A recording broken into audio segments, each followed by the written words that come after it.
तो देखिए क्या कह रहा है, व्हाट आर द कोफिशिएंट्स, यानी कि ये जो हमारे पास लिखे हुए हैं रिएक्टेंट एंड प्रोडक्ट्स, इनके कोफिशिएंट। कोफिशिएंट का मतलब क्या होता है, आगे आने वाला नंबर। इन जगहों पर हमारे पास क्या आएंगे, कुछ नंबर्स आते हैं, ठीक है।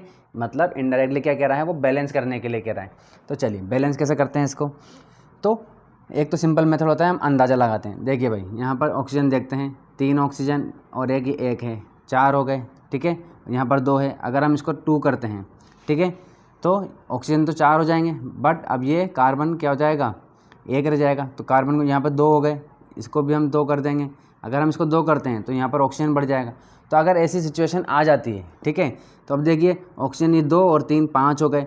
तो अगर कोई आपका एलिमेंट ऐसा है जो ऑड नंबर में आने लग जाता है बार बार, ठीक है, बार बार या दूसरी बार भी अगर आप देख लें, ठीक है।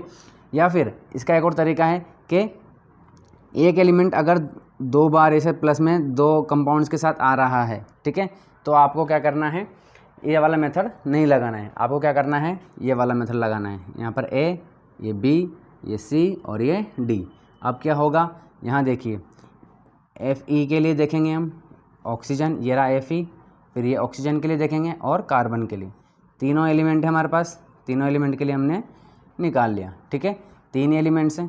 तो देखिए एफ ई के लिए पकड़ेंगे, एफ ई के लिए पकड़ेंगे सबसे पहले, ये रहा एफ ई हमारे पास, तो ये ए इंटू 2, तो कितना हो जाएगा 2A, ठीक है। एफ ई और इधर कहाँ, इधर है क्या और एफ ई नहीं है कहीं भी, इधर देखिए ये रहा, तो ये जो है किसके इक्वल हो जाएगा, सी के इक्वल हो जाएगा, ठीक है।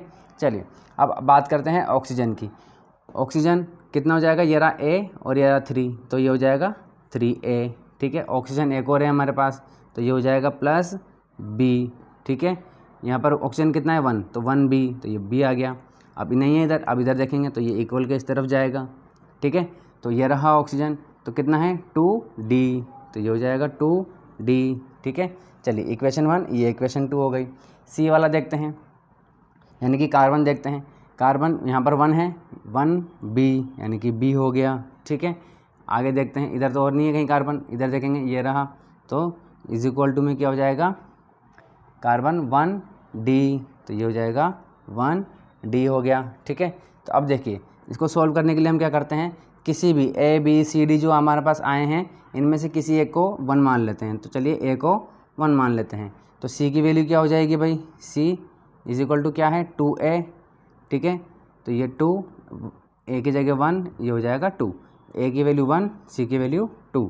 अब यहाँ देख लीजिए इस वाली इक्वेशन में, ठीक है, तो हमारे पास क्या दिया हुआ है 3A, A की वैल्यू कितनी है हमारे पास 1 है, तो ये 1 रख देंगे, प्लस B की वैल्यू नहीं है हमारे पास, चलिए 2D, तो ये हो जाएगा कितना भाई, देखिए B की वैल्यू निकल जाएगी यहाँ से, B इज इक्वल टू ये 3 हो जाएगा, प्लस का है इधर जाएगा तो माइनस का, तो ये 2D माइनस 3, ठीक है।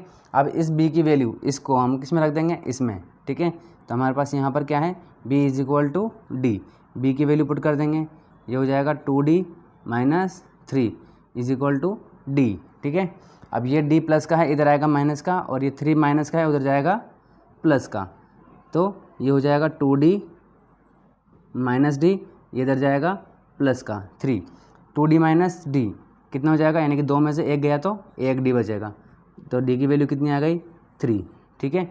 चलिए अब D की वैल्यू हम इसमें रख देंगे, ठीक है, तो ये B की वैल्यू आ जाएगी, B is equal to D की वैल्यू कितनी हो जाएगी हमारे पास 3 है, ये 3 माइनस 3, ये कितना हो जाएगा 6, 6 माइनस 3 कितना हो जाएगा 3, तो B की वैल्यू कितनी आ गई 3 आ गई। तो यहाँ पर देखिए A की जगह पर क्या रखेंगे भाई 1, तो 1 लिखने की ज़रूरत नहीं है, B की जगह पर 3, ये हो जाएगा 3, ठीक है। C की जगह पर क्या रखेंगे 2, ये 2 हो जाएगा, और D की जगह पर 3। इस तरीके से ये हमारे पास इसका आंसर आ गया, ठीक है।